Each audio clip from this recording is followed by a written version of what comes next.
土耳其也算是中东一霸，实力是有的，态度是极其嚣张的，看谁不顺眼就冲，连5大善人他都不带怂的，挨个怼了一遍。但就是这么个豪横的国家，却连家门口没几公里的岛屿都保不住。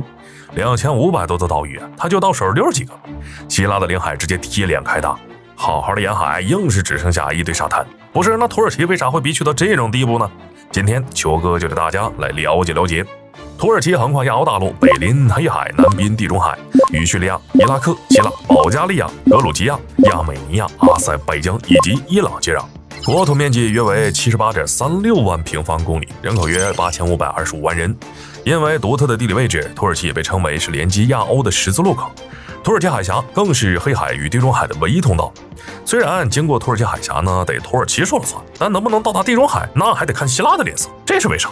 因为途中得经过爱琴海，而爱琴海几乎可以说是希腊的内海，属于希腊的部分，几乎是贴着土耳其画的。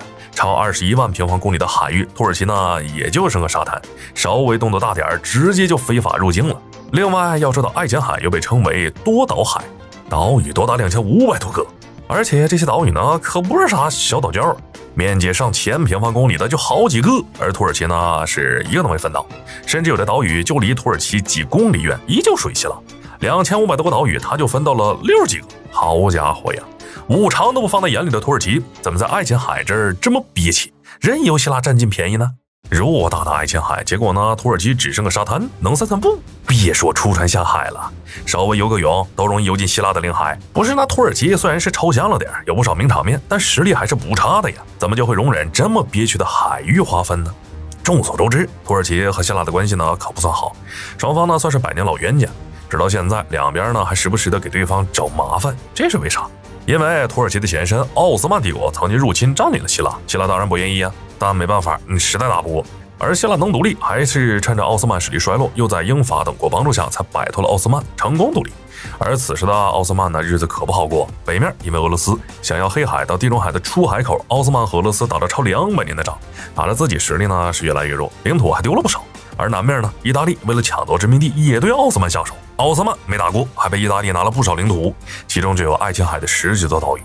眼看着曾经的主子弱得不行，明显没忘记世仇的希腊就拉着一众巴尔干半岛的小伙伴，准备对奥斯曼动手，发动了著名的巴尔干战争。而结果就是奥斯曼还是打输了，领土呢又被划分得七零八落，独立的独立，割让的割让。而希腊呢，则接受了包括克里特岛在内的诸多爱琴海岛屿。此时的希腊不仅成功独立了，还把自己的疆域向南延伸了不少。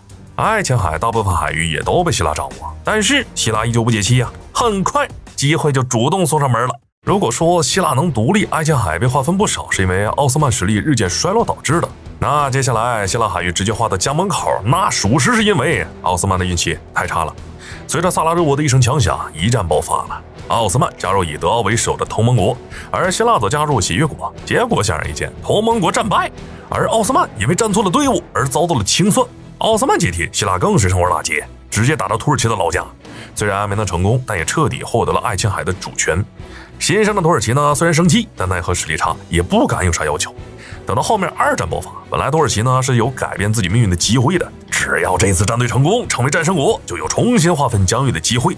但土耳其怕了，毕竟曾经奥斯曼也做选择，结果选错了，自己也被整没了。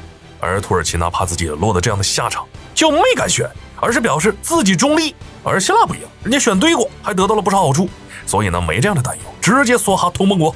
事实证明还是希腊的运气好啊。虽然土耳其选择了中立，没被清算，但前面也说过了，爱琴海还有10多个岛屿被意大利占领了，而希腊呢也是成功的把这10几个岛屿收入囊中。整个过程啊，全都是在国际的见证下确定的。就算土耳其憋气，也不敢冒天下之大不韪强行拿回来。再说了，希腊不仅是北约成员，同样也是欧盟成员，敢强占希腊领土，那就是和整个欧盟作对。土耳其虽然嚣张，但人家也不是毫无底线的。好了，本期视频到这就结束了，麻烦各位看官为你发 CT 小手点雷点赞关注呗，咱们下期再见。